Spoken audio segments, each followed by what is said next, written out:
that crude balance, and he started weighing himself on that. So, and after about a fortnight, he sent me the first encouraging report and said, I don't notice any loss of further weight. So I told to him to get some reasonable balance and keep the record. Now another thing which I forgot to mention was that leg had been eaten up so viciously by the cancer that he could not walk without the aid of a crutch. And later on, when it reached the advanced stage, he could not walk at all. He was bedridden totally. So in the next report he said that the pain has reduced and I have been able to walk with the help of crutches once again. That is very encouraging.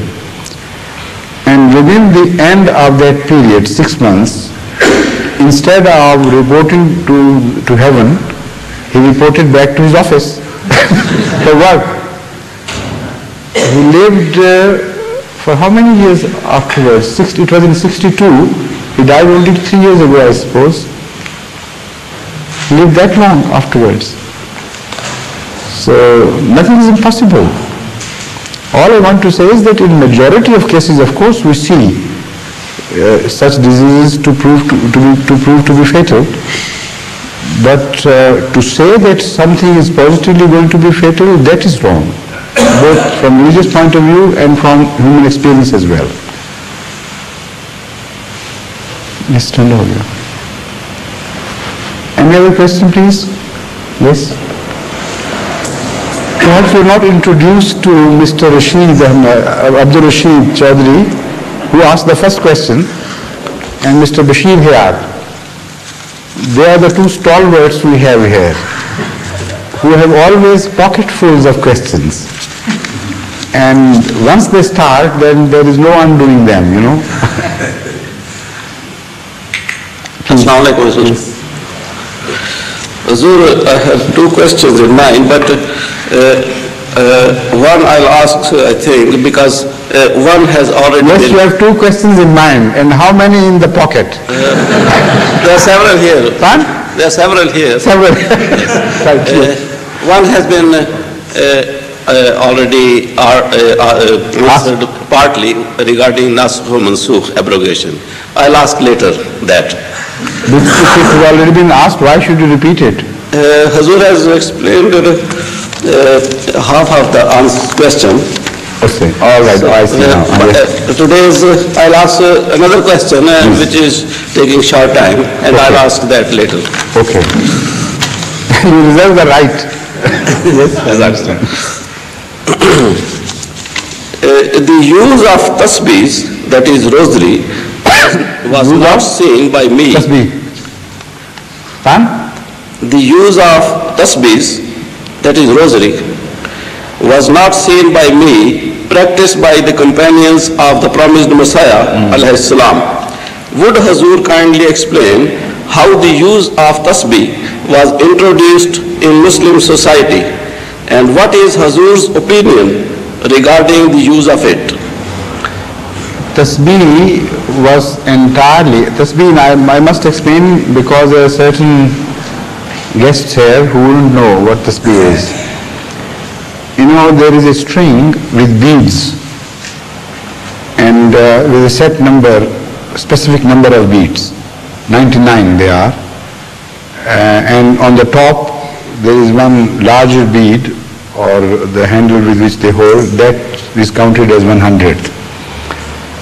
So there is a practice in many Muslim countries and many Muslim sects, particularly among the Sufis, and also very prominently noticed among the Arab countries, that people carry this ring of beads with them and go on turning them one after the other like this. Whatever they are talking, they go on doing this as habit. And sometimes we have found people indulging in strong invectives and even filthy abuses, and doing the same thing all the time, as if they are counting how much they have done it. So this is tasbih. I mean, this is supposed to be tasbih, but it is not tasbih at all. Tasbih means extolling Allah's name and praising Him.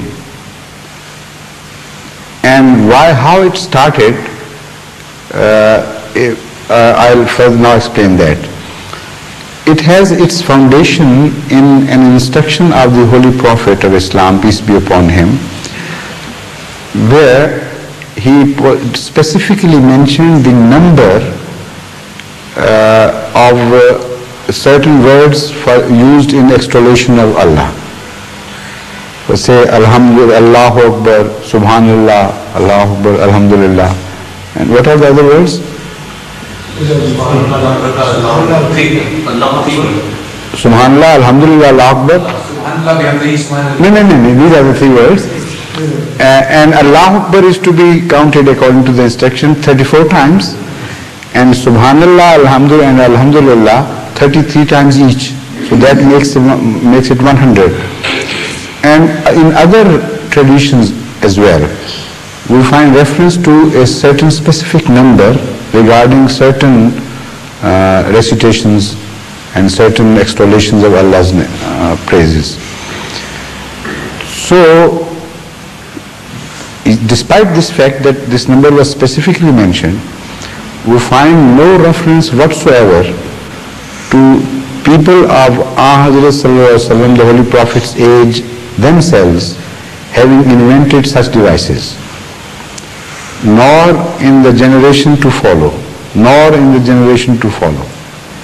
In the generations of the first centuries, this thing is totally unknown. It was invented later on when Islam spread into non-Arab world and penetrated deep into Persia and India and places like that, where people began to believe more in formalities and rites rather than the substance.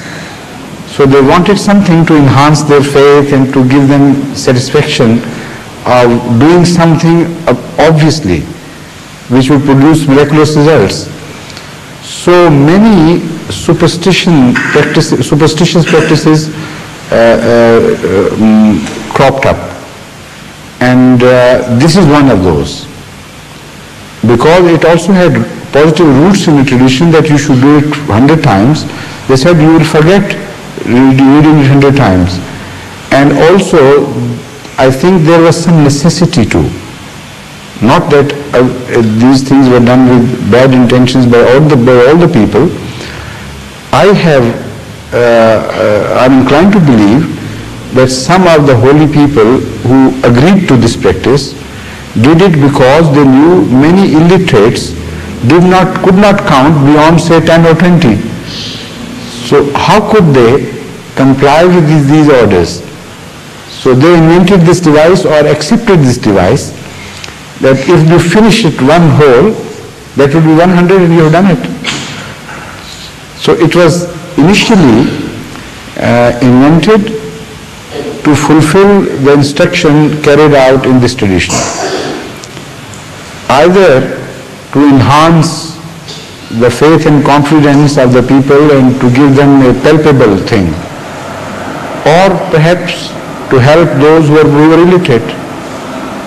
But this is not a practice which is to be found in the age of Ahmad Sallallahu Alaihi Wasallam, while the majority of the Arabs were illiterate, unlettered people. The Holy Quran mentions this fact. So if to be illiterate justifies this device, it should have been known to the people of Ahmad Sallallahu Alaihi Wasallam's time himself, to themselves, but this is not recorded. So Ahmadis do not agree with any innovations added into Islam in the later centuries. We reject them. We believe only in Islam as practiced at the time of Hazrat Muhammad Mustafa Sallallahu Alaihi Wasallam, and we believe that Islam is sufficient. It was complete and it was completely practiced. And